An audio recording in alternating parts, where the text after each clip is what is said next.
With grinding brakes and creaking timbers, we jolted, lurched, and were landing in northern France early this morning. The glider in which I travelled came off better than most. The bottom of the nose was battered in. The wings and tail assembly were slashed here and there. But she came to rest on her three wheels, even though she had mown down 5 stout posts that came in her path. And although we virtually crash-landed in a ploughed field, no one was even scratched. We shouted with joy and relief and bundled out into the field. Around us we could see the silhouettes of other gliders, twisted and wrecked, making grotesque patterns against the sky. It's 2 a.m. on D-Day. In the British sector, Horsa gliders continue landing with men and equipment. So far, the landings have been unexpectedly successful in general. You see, there have been grave doubts about how well the glider landings will work, especially after some catastrophic and very deadly failures during the landings on Sicily last year. But today, the Horsa glider will turn out to be a pretty reliable workhorse, or perhaps better expressed, work Pegasus. This is a quote from Walter Cronkite. I'll tell you straight out, if you've got to go into combat, don't go by glider. Walk, crawl, parachute, swim, float, anything, but don't go by glider. Riding in one of those Waco gliders was like attending a rock concert while locked in the bass drum. The field was scattered with gliders on their noses, on their sides, on their backs. It was a scene from hell. But the 101st seemed pleased that it was a successful glider operation. On May 10, 1940, the news broke that the mighty Belgian fortress Eben-Emael was taken by a small group of German soldiers commando style. With complete surprise, the men descended from the skies and landed their gliders basically right on top of their objective. The Allies, especially British High Command, had a minor panic attack over this new tactical deployment. Those gliders, it seemed, could be used to deliver men and machinery at a moment's notice, arriving without the noisy forewarning of a massed paratrooper assault. The Treaty of Versailles prevented Germany from having an air force, though by the 30s they were building one anyhow. But they did experiment with unpowered alternatives. Also, flying gliders became a popular civilian sport during the interwar years. And once the National Socialist Fliegerkorps took over, they subsidized programs for pilot training. Under the guidance of Ernst Udet, the first military glider doctrine came into being.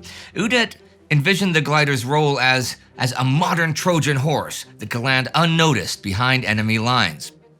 One school of thought wanted specially trained commandos and infiltrator units to be flown in, with their equipment and machinery in tow, and then deliver devastating blows to an unsuspecting enemy. They would seize road junctions and bridges, neutralize anti-aircraft batteries, or destroy the enemy's control centers. They could achieve their objectives without the need for massive frontal breakthroughs. The other school of thought wanted gliders to be used in a much wider strategic concept. Many thought they could be used as an air bridge, loaded with guns, ammo, and equipment. Their ability to land right at the spot where they were needed the most gave gliders enormous logistical potential.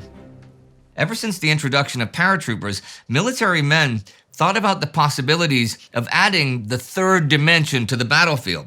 Many studied with great interest the experiments of the Soviet Union and how they used paratroopers in their exercises in the early 1930s. Their main advantage revolved around surprise, and this surprise factor was only multiplied by the amount of paratroopers that were dropped into the combat zone. But did this also apply to glider-borne infantry? And were they better suited as infiltrators and saboteurs, or en masse like regular infantry and paratroopers? Gliders have several advantages over a regular paratrooper drop. Releasing a swarm of parachutists from a high altitude in bad weather or during combat conditions would very likely scatter them all over. The same can be said about their equipment, which might end up tangled in the trees or on rooftops. The glider, on the other hand, would be steered with all its men and weapons as close as possible to the spot where it is supposed to be. Another factor is time. During a drop, and right after landing, paratroopers are very vulnerable and easy to spot. It takes time to get out of the harness, to orient yourself, and to find other members of the unit. And over a well-defended area, this delay could prove fatal. With gliders, assuming the pilot does his job, and the machine does not break apart during landing, the whole platoon would emerge right into the combat zone with their equipment at hand. It is a myth, however, that gliders are completely silent in their approach.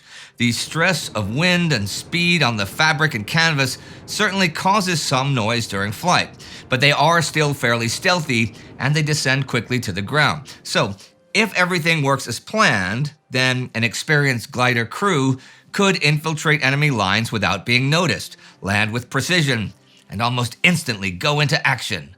Britain could not allow itself to remain shocked for long by the German glider blitzkrieg in the Netherlands.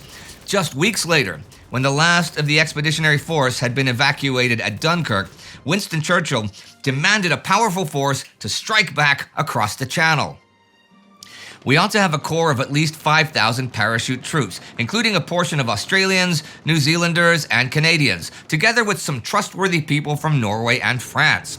Advantage of the summer must be taken to train these troops, who can nonetheless play their part meanwhile as shock troops in home defense. Pray let me have a note from the War Office on the subject.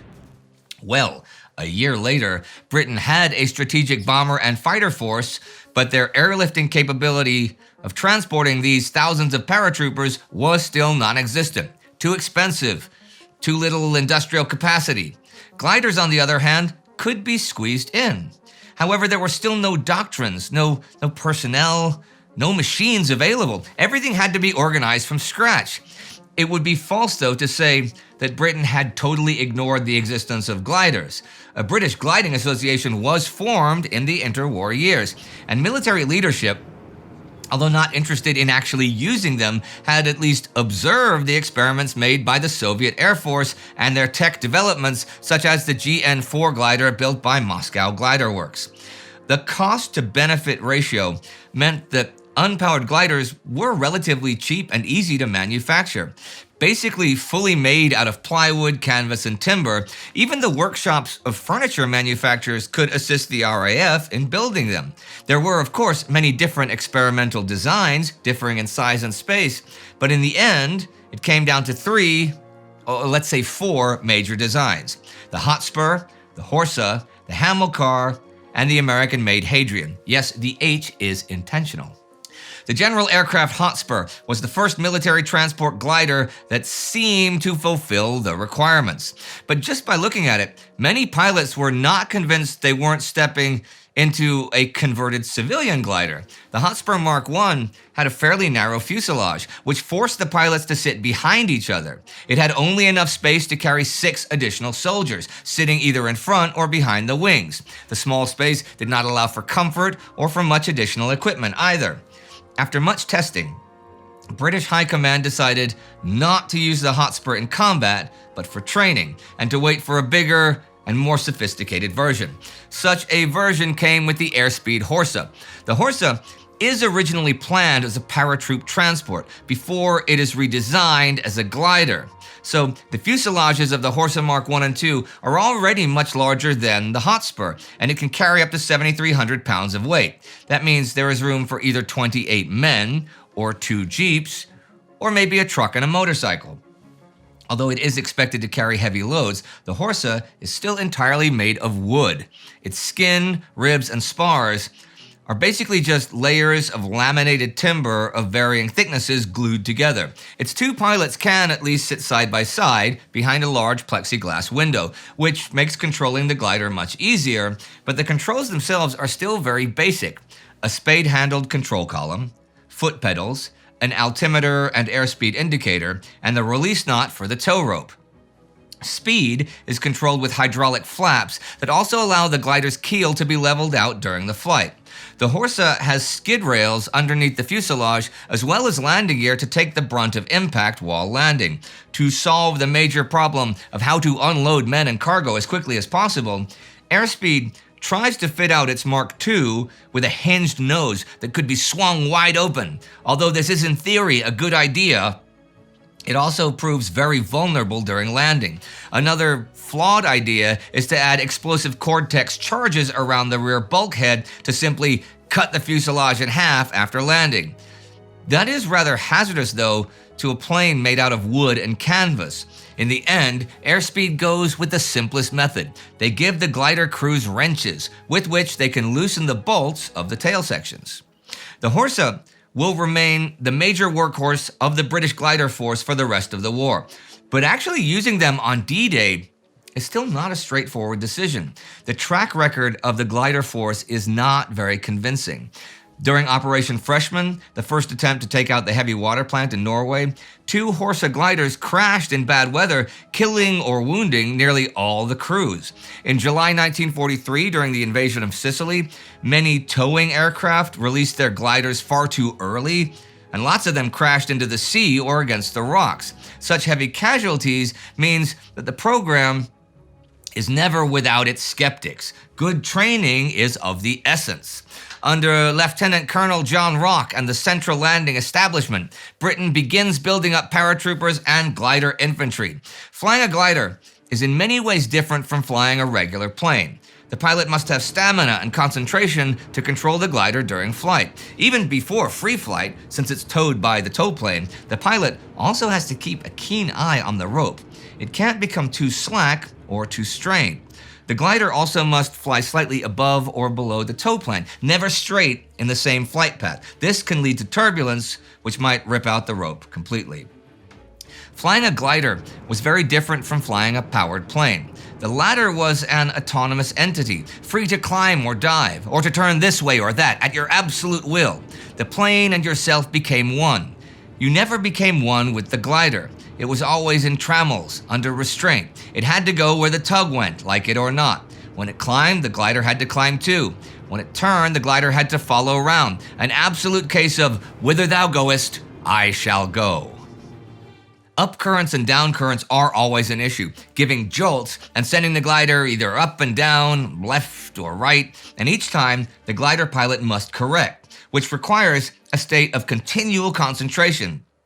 During heavy weather, this gets strenuous very quickly, and although they are considered part of the airborne drop, glider pilots are not issued parachutes, nor are the men they carry. They get an inflatable vest, though, should they end up in water. Another major risk factor is the glider's cargo. Trucks, jeeps, boxes of ammunition, they have to be properly loaded and secured. If they get loose mid-flight, they might slide and bounce around, potentially crushing the men and destroying the machine. But it's pretty difficult to judge the correct weight balance beforehand, especially if the glider is carrying different types of equipment. A glider that dips too far to one side can have disastrous consequences once in the air. So even without enemy interference, flying and landing a glider is pretty strenuous. The most dramatic event is, of course, the moment when the glider is released from the tow plane. Then the glider drops until it gains lift again. In the end, it comes down to the pilot's experience and training to bring the glider down without crashing. The task of the tow plane is to get the glider towards the landing zone and to put it at the best possible distance and height. But the exact point of release has to be judged by the glider pilot himself. Then, at just over 100 kilometers per hour, he approaches the landing zone. Any sort of obstacle can damage or tear the plane apart during landing. Telephone pole, a ditch, a wandering cow, but also other gliders and paratroopers that have landed and disembarked in the area. Speaking of pilots, each glider has 2 of them. To qualify as the first pilot, the candidate has to undergo a 20-week course and certify as staff sergeant. The second pilot only has a course of 8 weeks, but is expected to learn the rest on the job.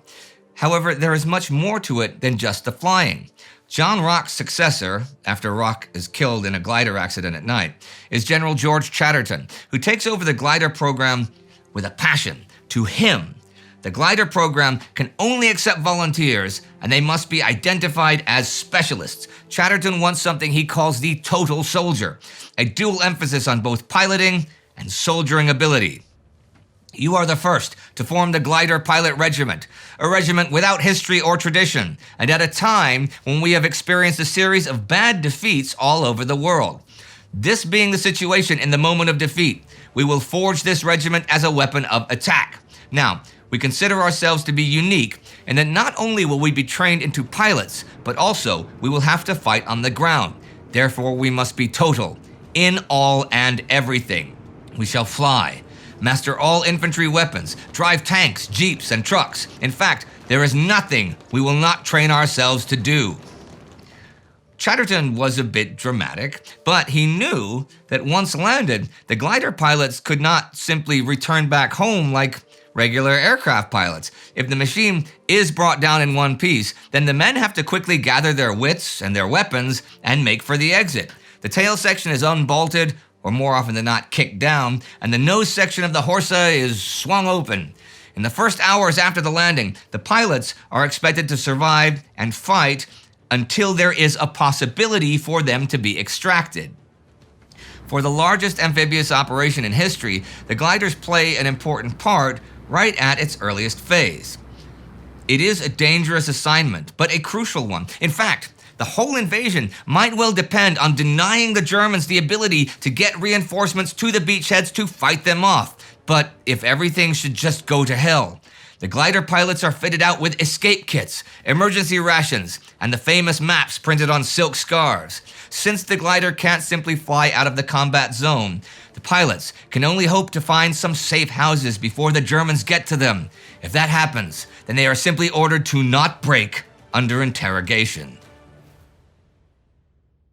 Okay, so the gliders can land better than expected, often very precisely, but there's still a pretty serious amount of scattering of the glider forces as well, though, right, Indy? Yeah, and that doesn't only have the effect of men being lost and divided.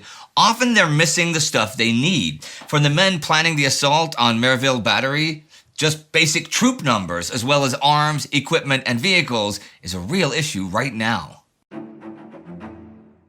At 2:30 a.m., the 3 Horsa gliders carrying those troops who are to drop on top of the Merville Battery take off from Brize Norton in England. It is not that long a trip from there to Normandy, like 350 kilometers, but should those men succeed in their mission, they're going to need the rest of 9th Battalion to attack the battery from the outside to hopefully divert attention. But as of 2:35, only 110 men are at the rendezvous point, and there is no sign of the 5 gliders carrying vehicles and other equipment.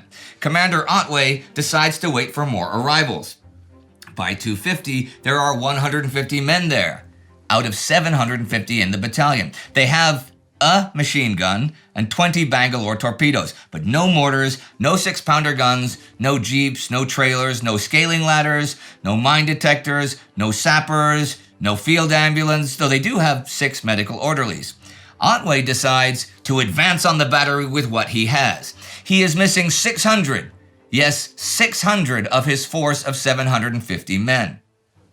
I haven't mentioned it before, but Brigadier James Hill, who commands 3rd Parachute Brigade, also dropped in when the rest of 9th Battalion and 1st Canadian Battalion did. He too was off course and landed near the River Dive near Cabourg.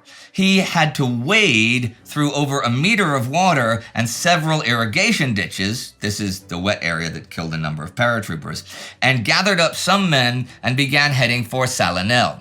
This crew is strafed by low-flying German planes with machine guns, and most of them are either wounded or killed. Hill is wounded in the buttocks. He will eventually continue on and will reach Ronville in some hours after the Merville operation is concluded. You said the 9th Battalion has 20 Bangalores. We're going to see them in use all over the place today, right? Yeah, Bangalores, or Bangalore torpedoes, are explosive devices that were first made a few decades ago to blow up booby traps from a distance, but they're now used to clear any sort of obstacle without attacking it directly. It's just an explosive charge placed inside a tube or several connected tubes. Just the sort of thing for breaching a perimeter without walking right up to it. But back to the scattered troops. That is an issue at Ronville as well. From 2 a.m., the main forces of 5th Parachute Brigade land at Drop Zone North and begin deploying to their objectives. They only have some 30% of Brigade headquarters at the rendezvous. 7th Battalion heads for the captured bridges, 12th Battalion heads to secure the village of Le Bas de Ranville, 13th Battalion departs to take Ranville town. Here are the troop dispositions as of 2:30. 7th, has less than half their men and is missing much of their heavier equipment, including machine guns and mortars. 12th has largely come down in the woods east of Drop Zone N and has around 60% of its men. 13th has 16 men dead during drop, 82 injured, and 432 currently missing, so they're also around 60% strength. As for 225th Parachute Field Ambulance from the Royal Army Medical Corps, there is some confusion at the drop zone because of scattered enemy action. They followed 12th to Les Bas de Ranville, and once there, captured a German officer from Organisation Tod in his bed at the Château de Guernon-Ranville. Tod is the giant German civil and military engineering organization, which I've spoken about many times in the regular weekly World War II episodes. Under overall charge of Albert Speer, they use forced labor for their wide variety of engineering projects throughout both the Reich and the occupied territory. The chateau and its outbuildings are now transformed into a field hospital. It has been requisitioned so far during the war by the German army in order to house members of Organisation Tod. Actually, 3 officers from the organization, asleep in their rooms, are taken prisoner now, not just the boss. So, this is now the main dressing station under the 225th Parachute Field Ambulance, with 10 officers and like 100 or so other ranks. On the roof of the chateau, they spread out a large cloth with the Red Cross emblem on it to show that they're a medical service. Mild spoiler, this will not prevent enemy fire from targeting them. By the end of the hour, the men of 591st Parachute Squadron of Engineers, and infantry working parties helping them out, finished clearing enough of the enemy's 5-meter anti-glider poles to create 2 landing strips for the incoming glider wave. Each strip is to handle half of the 70 incoming gliders. To take down the poles, special charges were made with a couple kilos of plastic explosives, which were packed into bicycle inner tubes and which are carried over the shoulders of the engineers when they drop in. But many find it easier to remove the less well-buried poles with just the brute strength of a few men. 13th Battalion have now secured Ranville. It isn't that hard a job though, since they don't find that many of the enemy there, and from what the locals say, those who were there took off at high speed when they saw parachutes. Or not. There are several sources that speak of heavy fighting at Ranville at 2:30. But either way, 13th Battalion have secured it by the end of the hour. Now, west of here are Howard and his men holding the 2 bridges. If Ranville is indeed held, that means that Howard has at least one less headache, his eastern flank. Conversely, Howard is protecting the western flank of any defenses that will be set up at Ranville, if Howard can hold the bridges, that is. I talked about the Piat and the tank that it destroyed. Here's some more info on the enemy in that scene. Some subordinate German commanders, such as General Richter of 716th Division, responded more forcefully to the spectacle of enemy paratroopers dropping around them. Richter directed a battalion of infantry with an anti-tank gun and self-propelled artillery support towards Bénouville to recapture the Orne and Caen Canal bridges in the early hours of the morning. But when their leading light tank was knocked out by a British Piat, and the paratroopers opened heavy fire on the counterattacking force, the Germans contented themselves with occupying Bénouville and exchanging fire with the British. 716th Division's operations were conducted with nothing like the determination that could have been expected from a top-class formation. By 2:15, though, every German battalion, battery, and regimental headquarters is placed on full alert in the region. As for the paratroopers, by 2:30 at 8th Battalion's rendezvous point, still no officers have arrived, but there are quite a few men of other ranks and members of the engineer squadron. Well, these men are not actually at their battalion's true rendezvous point. They did spot the correct beacon, but it was at the wrong drop zone, so they're in the wrong place, which they do realize. Anyhow, they conclude they have enough explosives and demolition equipment from recovered kit bags to make at least some sort of demolition at the Trouarn and Bure bridges. The loading of the folding trolleys went well. We were particularly concerned to get the general wade-shaped charges which were needed for the masonry arch bridge at Trouarn. As more sappers and 8th Battalion soldiers arrived at our makeshift rendezvous, we now had about 5 officers, 30 sappers, and about 28th Battalion soldiers. I judged that we had sufficient explosives and other equipment to carry out the attack on the 3 bridges, if we could reach them. There was no sign of the 2 gliders, which had been laden with further charges for the 5 spans of Troarn Bridge. We heard later they had arrived on the correct drop zone, about 6 kilometers away. That quote is from Major John Tim Roseveare. I imagine we'll see what happens with them soon enough. At 2:30 a.m., they set off. They do not encounter the enemy for the moment, but this is still a tough job, and of course, some of them are injured and limping from the jump. By 2:40, all ranks of the 9th Battalion have reported at their rendezvous to some degree, and they are now around 150 men strong. They begin the march to their objective, the Merville Battery. And it is also then that 7th Battalion Commander Pine Coffin arrives and meets Howard between the 2 bridges. He is now in overall command there. As for his men, by the end of the hour, more of them begin to arrive piecemeal from the east and beef up the defenses. They have lost all their signal equipment, machine guns, and their mortars, and according to Will Fowler, of the 640 men who had taken off from Britain, it seems only 210 have landed safely in France. They take up positions in Bénouville and Le Port west of the canal, and Pine Coffin sets up his headquarters by the Bénouville church. Okay, while Pine Coffin sets up his headquarters, down by the bridgehead, the Gondry family is still in their cellar with no clue who's firing outside. It's dark, it's terrifying, probably frustrating, and yet this is something that they have been waiting for. Definitely, especially since they are members of the French resistance and have been working towards this very moment for months now, smuggling out a constant flow of reports on the situation locally and in Normandy in general, the defenses on the bridges, what the German forces are doing, and so on. Well, with the German troops, including officers being the main guests at their cafe for the past few years, they've been in a perfect position to spy on them. And that is what the US and British allies want their main contribution to Operation Overlord, including Neptune, to be. Not just by the Gondrés, but by La Résistance as a whole, providing intelligence and some sabotage before the day, but no fighting in Normandy. Not because that was all the French wanted to do, though. Oh, absolutely. If it had been up to the leader of the Free French, Charles de Gaulle, the men and women of La Résistance would have been outside those doors fighting even before Howard, Pine Coffin, and their men arrived. But that idea was nixed by US President Franklin Roosevelt and British Prime Minister Winston Churchill. We've seen conflicts between the 3 of them causing disruption both in your and my regular episodes for a while now. At the center, though, is the conflict between Roosevelt and de Gaulle.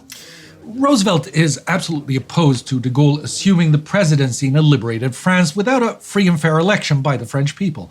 Until such elections, Roosevelt has advocated for a United Nations-led military administration, which to de Gaulle and many French looks like a new foreign occupation, and that would be absolutely unacceptable. This is an issue not fully resolved even as this day of days begins, although de Gaulle has managed to gain the upper hand by simply doing what he wanted to do without conferring with the other leaders. He has indeed. All over Normandy tonight, there are men and women just waiting for the Allied forces to throw out the German occupiers. Well, in some, I'd even say many cases, it's the same people who will simply stay in their jobs, but who are loyal to de Gaulle, not the Germans and the French Vichy government. So the Gaullists will seize control of civil services, emergency services, the police, and the courts. One of their first tasks, even while emergency relief is still getting underway, will be to arrest French collaborators and Vichy government loyalists. But there's also been friction in the classic resistance area of spying and disrupting between Churchill and de Gaulle, especially after British-led intelligence operations were seriously botched last summer, which led to the Gestapo unraveling huge sections of the resistance. And the same goes for within La Résistance, where the leftist, rightist, and liberal forces have been impossible to unite for most of occupation. And although a lot of those conflicts have at least been subdued in the last 6 months, they are not gone. And de Gaulle still has not been able to get the Allies to allow the resistance outright fighting behind enemy lines. That's right. And Gestapo infiltration, lack of trust, and lack of unity has led to some tragic consequences. So Eisenhower, Churchill, and Roosevelt took a really hard decision, which they fretted over a lot in writing. Afraid that La Résistance wouldn't be up for the job or even be a leaking sieve that would give the whole operation up to German intelligence, they declined de Gaulle's calls for letting the resistance weaken the German occupiers. Instead, they opted for a bombing campaign that has cost tens of thousands of French civilian lives. But the resistance ended up carrying out more actions and with more effect anyway, right? Yes, the problem with hitting anything precisely with bombers or anything at all meant that despite all this, the FFE has actually done the heavy lifting anyhow, and that continues within tonight's operations. Which is quite a miracle considering that after that disastrous summer, the French resistance had been more or less completely dismantled. In January 1944, Churchill and de Gaulle met in Morocco to bury the hatchet after 4 years of acrimony and to make a frantic bid to rebuild the dismantled and politically fractured French resistance. The meeting was not a complete success, but at least they laid the groundwork for an increased cooperative environment. Luckily for the operations on D-Day, further down the chain of command, one man had already begun the work to rally the resistance into a more cohesive movement. In the summer of 1943, as the resistance fell apart, Jacques Bangin was appointed to coordinate the resistance forces in the southern half of France. Bangin didn't stop at that, though. Instead, he went to work to maintain or even create the administrative bodies needed for a functioning, unified resistance, such as a number of commissions handling issues for the Conseil National de la Résistance, the Noyautage des Administrations Publiques, created in 1942 to infiltrate the Vichy civil services and prepare a takeover on liberation, the Comité d'Action contre la Déportation to fight against deportation of French citizens into forced labor in Germany, and le Comité des œuvres sociales de la Résistance to give financial and practical support to families of resistance members arrested or killed by the enemy. While Bangin didn't lead all these organizations himself, he managed to get them working together by the end of 1943, and it was this unifying effort that enabled the creation of the FFI, les Forces Françaises de l'Intérieur, the French Forces of the Interior. Under Bangin's influence, the command of the FFE is now exclusively military, not political, although the political nature of the various cells of the resistance forces does remain an issue. Since March, the FFE has been integrated into the chain of command of the Free French Forces and are now under the strategic command of Général Marie-Pierre Koenig. Operationally, until today, they remain under local command. The intention is to change that by amalgamating cell after cell into the regular Free French Forces as the Allied Expeditionary Force liberates the territory they are operating in. Until then, each cell is to continue the sabotage actions that began in February after the formation of the FFE. The coordination with the Allies and support will again be carried out by the Special Operations Executive, the SOE in London. Since January, a total of 176 SOE agents have been dropped across France to set up new circuits and reactivate old ones. After years of work, a whole load of bloodshed, and the sneers of the British military and intelligence community, SOE hopes that D-Day will be its moment. But these rebuilt networks are no use without supplies of weapons, ammunition, and explosives. Apart from equipment captured from the Germans and the Vichy French milice, the resistance is reliant on parachute drops flown in from Britain. Ensuring adequate supply has been a real headache for SOE because the RAF has been reluctant to divert aircraft for this purpose. Chief of the Air Staff, Charles Portal, and the head of Bomber Command, Arthur Harris, don't want to compromise the combined bomber offensive. Neither do they have much faith in the capabilities of the resistance, and they look upon the SOE with thinly disguised disdain. But SOE has an ally in this, British Prime Minister Winston Churchill. In February, he issued a direct order that the RAF step up airdrops to the resistance. The numbers tell the story. Between October and December 1943, just 107 sorties were made to France. Between January and March, that number rose to 557. Between April and June, it was 748. SOE estimate that they have now flown in enough arms to outfit some 125,000 fighters. These include 104,000 Sten guns and pistols and 17,000 rifles. SOE has also dropped over 8,000 kilos of explosives. The resistance is still fairly weak in Normandy and northern France as a whole. After infiltrating and destroying almost all of the SOE circuits in the region back in the summer and autumn of 1943, the German Sicherheitsdienst and Gestapo have played a ruthless counterintelligence game called the Funkspiel. They have forced captured SOE operatives to continue transmitting home as if their missions are progressing smoothly. Many of the captured agents have inserted coded warnings into their messages or have deliberately broken messaging protocol to try and warn London. But SOE have displayed sheer incompetence and have ignored almost all warnings. Because of this, many of the new agents that have recently landed in northern France have been captured pretty much as soon as they hit the ground.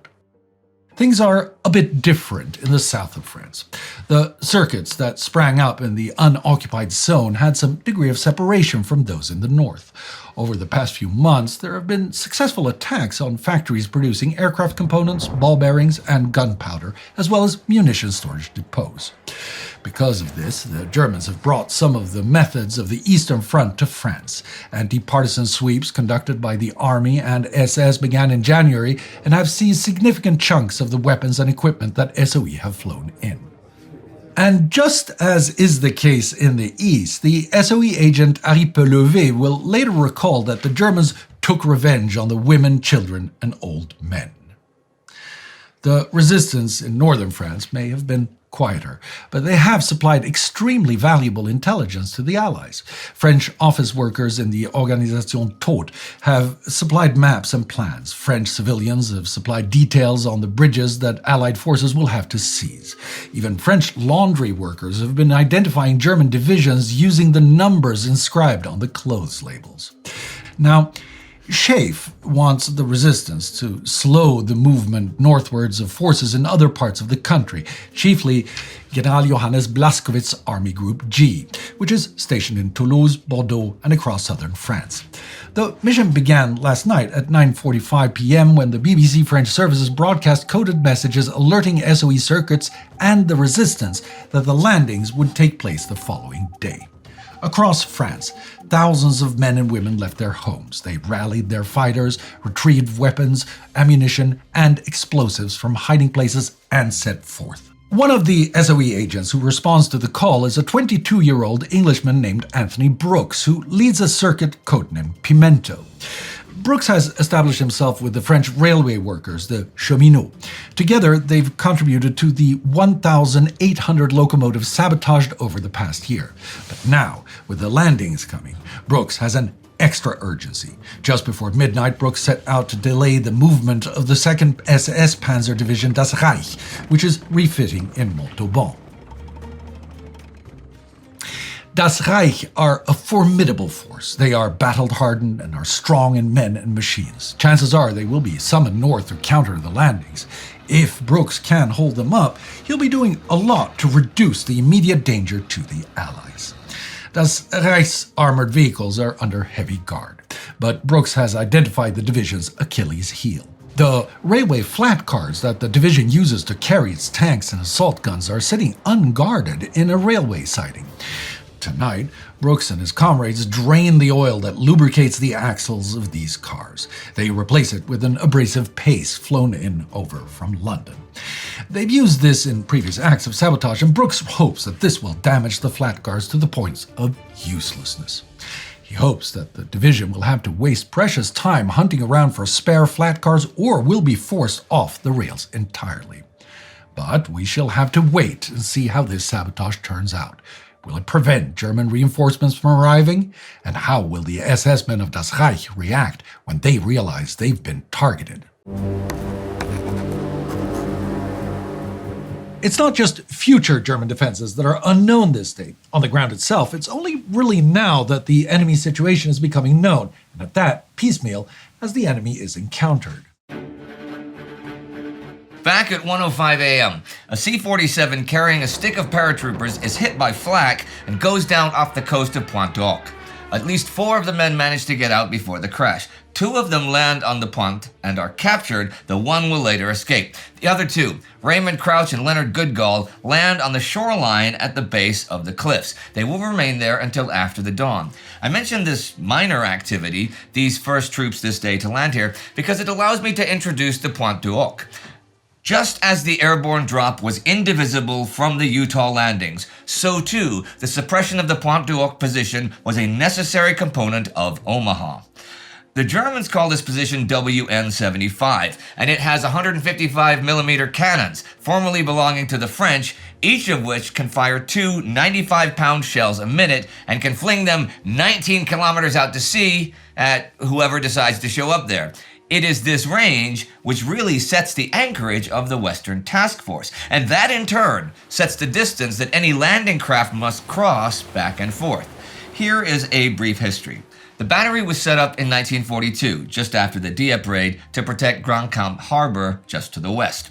At first, the 6 big guns were in sandbagged gun pits, but they were eventually put in circular concrete bases, 2 facing west towards what we call Utah Beach, 2 towards Omaha, and the other 2 placed forward near the edge of the cliff with a 180-degree view along the coastline.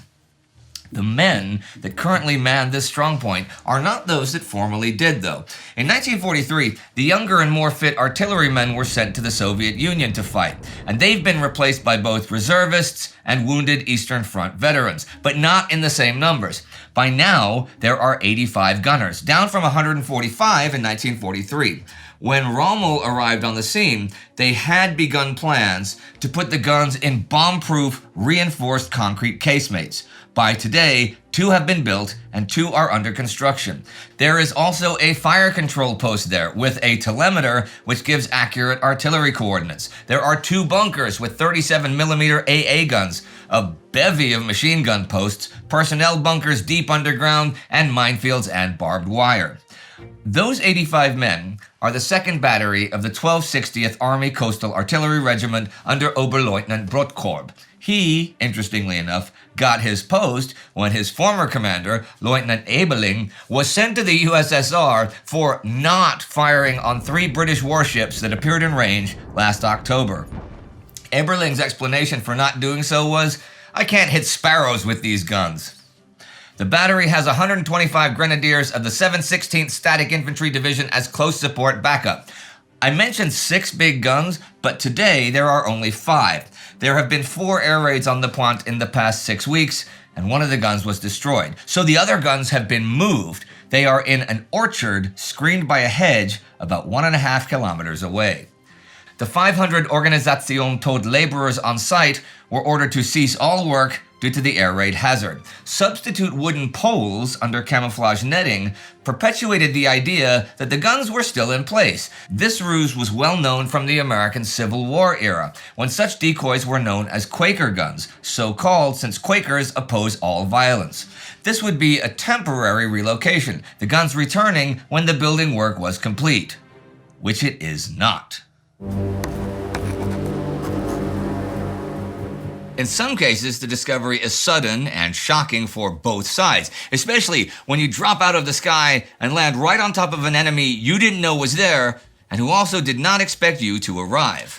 That happens everywhere at some scale, but on Cotentin this hour, it happens big time for some of the boys of the American 82nd and an unsuspecting German unit. Last hour, by 1:51 a.m., both Operations Albany and Boston were underway. 82nd Airborne is in charge of Boston, and their drops went both much better and much worse than those of the 101st running Albany. Most of the sticks of the 82nd Spearhead, the 505th PIR, land at least close to their designated drop zones, west of Sainte-Mère-Église and the Merderet River at the end of this hour. They actually jump ahead of their H hour, earning them the name H-. On the ground, all 3 battalions gather most of their men pretty quickly and make their way in force towards their designated objectives. The 1st to the west to secure roads and railway bridges, the 2nd to the north towards the northern approach to Sainte-Mère-Église, and to control the area. The 3rd makes their way directly towards Sainte-Mère-Église and prepares to storm the town. Sainte-Mère-Église itself is vital to achieving progress in the area. There are 6 major roads which lead through the peninsula, and this small Norman town sits right at the juncture of them. If the Germans north or west of Utah Beach counterattack, then they have to deploy their troops along one or more of these roads. If, however, the Americans are able to seize Sainte-Mère-Église, then their counterattack would go nowhere. So they send an entire 2,000-man parachute regiment to take it. The 505th PIR has already seen 2 combat jumps, most notably at Piazza Ridge in Sicily, where they fought enemy armor with nothing more than the bazookas that were available to them. Carried by the experienced pilots of the 315th and 316th Troop Carrier groups, they enjoy one of the best drops of the war. Somehow, the C-47s avoid the heavy cloud bank on the Cotentin's west coast and arrive over Drop Zone O in a tight 9-ship formation. Drop Zone O is just northwest of Sainte-Mère-Église and clearly visible through the T-lights the Pathfinders have set up. But while the 505th makes strides towards their objectives, the other 2 regiments, the 507th and 508th, do not enjoy accurate drops. Most of their paratroopers land scattered far and wide west of the Merdere River. Intelligence gathered from the aerial recon photos was bad, for the planners mistook the flooded swamps for green pastures, and many men pay with their lives for that error. Among the survivors of all of this is Deputy Commander of the Division and Commander of the 505th, General Jumpin' Jim Gavin. He gathers all the men he can find, which is around 100, and goes to attack the small village of La Fière. Located west of Sainte-Mère-Église, La Fière is an important outpost from which they could control the bridges over the river, and among the swamps the village could also be used for communication between the regiments. Planners for the 82nd Airborne actually feared German counterattacks from the north much more than possible enemy interference from the south. Since the 101st is supposed to take care of the Carentan area, which would deny the Germans a move on Sainte-Mère-Église from the south, it is the northern flank which was their concern. But if German panzers come down the Cherbourg Road towards Sainte-Mère-Église, there is very little the 505th can do against them, even with the few bazookas they have at their disposal. It would be Piazza Ridge all over again. To prevent that from happening, they plan to use the 2nd Battalion, 505th, under Benjamin van der Voort, to quickly establish a defensive line about 3 kilometers north of Sainte-Mère-Église at a small hamlet called Merville. Their job, to hold against any German counterattacks, at least for a couple of hours. By daylight, they then can be supplied by gliders, and heavy weapons would be flown in. Although the troop carrier pilots from the 316th give the 2nd Battalion an extraordinarily tight drop, Van der Voort breaks his left shin bone. Nevertheless, working on morphine, he leads his men as quickly as he can towards Neuville. Lieutenant Colonel Van der Voort asked me to do something about the men hanging dead in the trees down in the village square. There were 6 of them, and it was affecting the morale of the men to see their buddies' lifeless bodies hanging there. There was much anger among the men over the killing of their buddies in trees, but I explained that this was what we could expect in our kind of outfit. That was George Wood, the chaplain of the 2nd Battalion.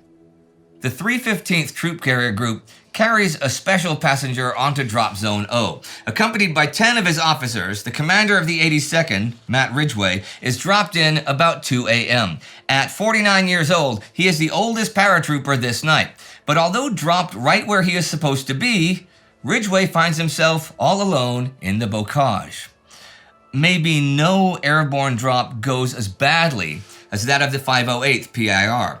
The planners chose a very isolated spot as their drop zone, around 11 miles west of Utah Beach. Although the 508th already styled themselves the Red Devils, the outfit was only added to the 82nd in early 1944 and has not made a combat jump before this. And their tasks are quite demanding. The 2nd Battalion, under Thomas Shanley, is to seize not 1, but 2 bridges at Beuzeville-la-Bastille and Etienneville. Beuzeville is like 5 kilometers away from their drop zone, and the way there is crisscrossed by barely penetrable and disorienting bocage. And on top of that, at 2:15 a.m., they land right on top of the German 91st Division, who you heard about before. It is a scene to behold, as nearly 2,000 American paratroopers descend in the middle of a confused but capable German division, triggering massive chaos on both sides, but more for the Americans.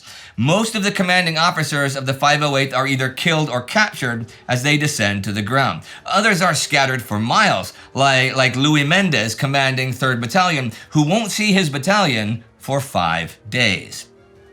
As for the 101st Airborne, the 1st Battalion of the 501st is on the way to secure the bridges and roads across the Douve River, but come under heavy fire. The Germans are entrenched in a couple farmhouses near Sainte-M and are unwilling to budge. The 2nd Battalion as well encounters parts of that same German regiment at La Barquette. The 2nd is to take La Barquette and secure the bridges and dams across the river. They had an issue already on their C-47 while waiting for the green light though. A supply container detached itself and blocked the exit, effectively delaying the jump until they were already north of La Barquette. Though pretty far from their drop zone, they have made their way to their objective. Julian Ewell, commanding 3rd Battalion, which is supposed to be the reserve battalion, has begun gathering men, but only has a small force so far. Max Taylor jumped with them, and he figures that since he hasn't seen any men from Battalions 1 or 2, he'll have Ewell's force take Causeway 1. Thing about his force, just by chance, it is more officers than enlisted men, and includes 2 generals and 3 colonels. As they move out, Taylor says, "Never have so few been led by so many." A couple more words here about the 501st drop. 2nd Battalion under Robert Ballard came under heavy fire almost immediately as the regiment descended. The Germans had occupied 3 farming hamlets that were overlooking the drop zone from higher ground and put heavy fire into any paratrooper outfit they saw moving there. It was supposed to be Ballard's job to attack and capture Sainte-M, as well as to destroy the bridges between the town and Carentan. Again, the idea is to deny the Germans any chance to lead a counterattack against 7th Corps. Ballard concludes, though, there's no way he can take Sainte-M with those Germans still sitting in those hamlets. To dislodge the entrenched enemy on high ground, he will have to come up with an assault plan. Well, at least they are being led, which until at least 2 a.m. is more than you could say for the Germans. But that begins to change this hour. In Saint-Loup, Marx sounds the big alarm at 2 a.m. and puts all coastal defenses on highest alert. And at least a sizable portion of the commanders in France have been alerted. They're getting a rude awakening, literally. At the beginning of the hour, Kriegsmarine Chief of Staff Konteradmiral Karl Hoffmann is still in his pajamas, slippers, and silk morning robe when he summons his staff to the briefing room at the Hôtel de la Marine, Place de la Concorde. That building, by the way, is where Marie Antoinette's death certificate was signed in 1793 after she was beheaded on Place de la Concorde. True story. What's certified there tonight is that Hoffmann's boss, commander of the Naval Group West, Admiral Theodor Kranke, got it wrong a little more than an hour ago. En route to Bordeaux tonight at 1 a.m., he received a report saying that BBC public radio messages in code, personals, from last evening indicated that the invasion was coming tonight. He dismissed it with what would become historical words. It is hardly likely that the invasion would be announced in advance over the radio. As we know, he was wrong. These were the code words setting the resistance into motion. Hoffmann, on the other hand, points to the many reports of incoming paratroopers and concludes gravely, "Gentlemen, I believe the invasion has begun." Admiral Kranke is not the only one who's dismissive, though. In the suburbs of Paris, the big boss in France himself, Rundstedt, is also woken up at the top of the hour and informed of radar readings indicating massive air and sea traffic in the channel. His response is, "Perhaps you've picked up seagulls." After which, he retires back to his rooms. As more reports come in the following minutes, though, by 2:30 a.m., he is alert and has accepted that this might be it. Around the same time, Hoffmann gives up trying to reach Speidel in Normandy, concluding that the telephone lines seem to be down. He does reach Admirals Hennecke in Cherbourg and Treskov in Le Havre, though, and asks them to find out what the hell is going on out there in the Channel, which might prove to be difficult since they have very few boats to do it with. We'll hear more about that soon. Hennecke in turn reaches Kranke, by now asleep in his hotel room in Bordeaux, wakes him, and informs him of his error. Kranke takes Hoffman's request to go out and look and makes it an order to go out and look. Hennecke and Treskov face more difficulties, though, than a lack of boats. When Treskov orders the ones that he has to go out and investigate, he's told the weather will not allow it. The waves hitting the harbor are too high. He says, okay, go out then as soon as you can. And as he gives this order, another order is countermanded. Panzer Group Lehr, one of the best equipped and best organized panzer units, is stationed south of Paris. Commanded by General Fritz Bayerlein, they are to begin transferring to the Eastern Front later today. But in Berlin at OKW, General Walter Valimont has been informed of the situation. He calls Bayerlein and says, stop the transfer, and asks him to go to Normandy now. Well, Bayerlein agrees to stop the transfer, but he can't just go to Normandy, and even if he could, under the standard of movement orders, which includes radio silence during transfer and moving in avoidance patterns to escape aerial attacks, which, by the way, Bayerlein thinks are really stupid orders, he won't be in Normandy until tomorrow at the earliest. But that's theory, because he can't move anyway, at least not yet. That's right, because technically Lehr is part of the Panzer Reserves, and they cannot move unless Adolf Hitler specifically says so. And he's not likely to say anything at this point, since although he is still awake, no one has told him what's going on. That might soon change, though, because as this hour ends, Rundstedt has accepted that this is the invasion, and his staff is preparing an extensive report for OKW. Perhaps that will shake someone up enough to dare to brave the risk of giving Adolf the news. We will see when we return for the 4th hour of D-Day.